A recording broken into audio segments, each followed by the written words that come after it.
So welcome, Julie. I want you to introduce yourself and tell us a little bit more about yourself. Well, I'm Julie Meyer. I run Ariadne Capital. Ariadne Capital is now in its 12th year.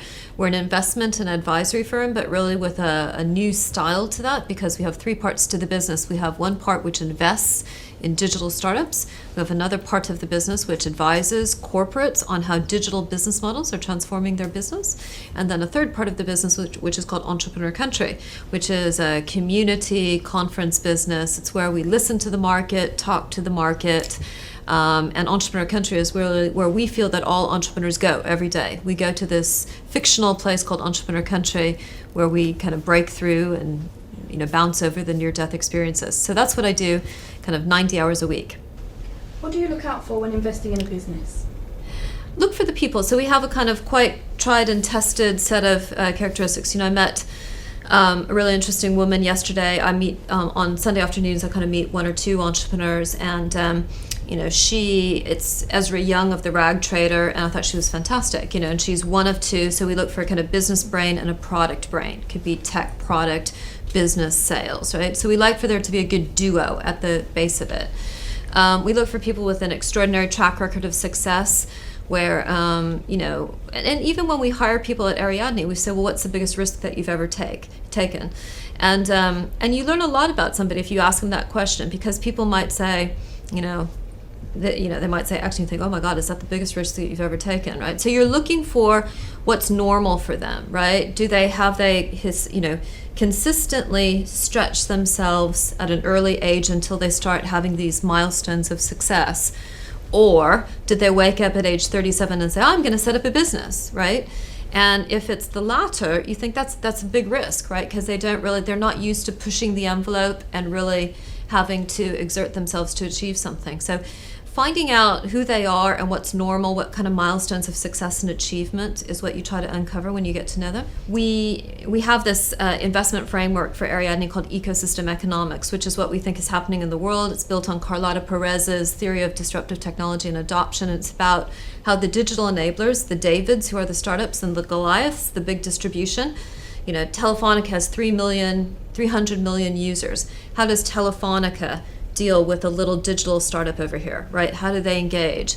Well, we think that they're creating ecosystem deals whereby, just like in music with Apple, there's multiple stakeholders, and we're looking for this particular configuration of business model. So we're not looking for disruptive technology. We're looking for very capital efficient businesses that are constructing network business models. We're looking for people that are strong in sales and marketing. We assume that the technology and product is going to be there, that the technology is mostly standardized. So those are some of the things that we're looking for. Do you think anyone and everyone could set up a business? No, I don't at all. I think a very small group of people can really devote the amount of, are used to a life which goes like this, and are used to spending 90 hours a week and think it's normal, right? So very, very few people. Now, the interesting question is, could more people do that than we currently have? That I am convinced that there are more people out there that have a big play inside of them. And the things that affect that are education, teachers, people along the way, your parents, who you say, hey, you can do anything that you set your mind to. And you grow up and socialize kids to believe that they can do anything that they set their mind to. Some of them will choose to be astronauts, and some of them will choose to be Charles Dunstone, right? It's somewhere in between. What are your top 5 tips for young entrepreneurs? Well, top 5 tips are, I would say, put together a plan. And by put together a plan, I mean have a working model of how your business operates. It's not a business plan to get money. It's not a business plan to launch or get profitable. It's the business plan for the business. And that gets very complex and becomes the financials of your business at some point. But I would say get that set up early. Even if you have an idea, I'm going to deliver X to Y, start to look at the costs and the delivery and the revenues that you could get from it. Put together a spreadsheet and be very conversant with numbers in a spreadsheet, right? The second thing I would say is, be honest with yourself. What do people tell you you're good at? And if it's the hard number crunching, fantastic, find the other person who complements you. And if it's the marketing communications or the finance and find the complementary asset. It's very rare for somebody to be able to do it all on their own. It just is, right?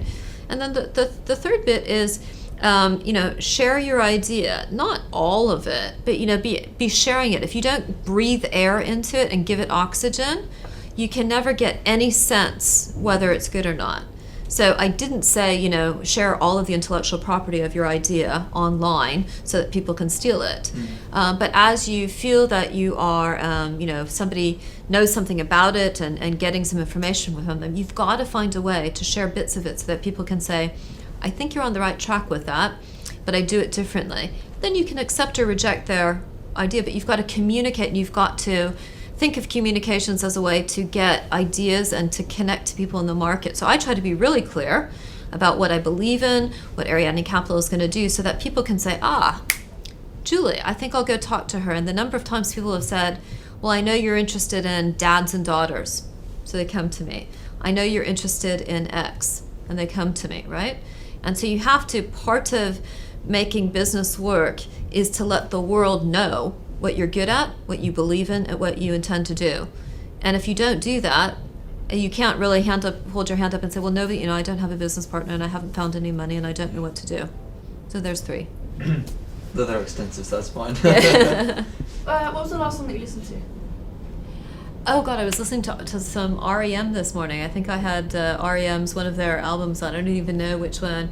Happy Shiny People. I think that REM song. You see, I'm far older than you are, so you don't even probably even know who REM are. You could sing a little bit for us. Okay. Well, I think that's why I said happy shiny people. This is one of the REM songs. I was listening to it this morning as I was getting around and I was dancing around in my room as a happy shiny person. So. Well, that sums up then. Good. Excellent. Thank you. Good. Thank you. All right. Good.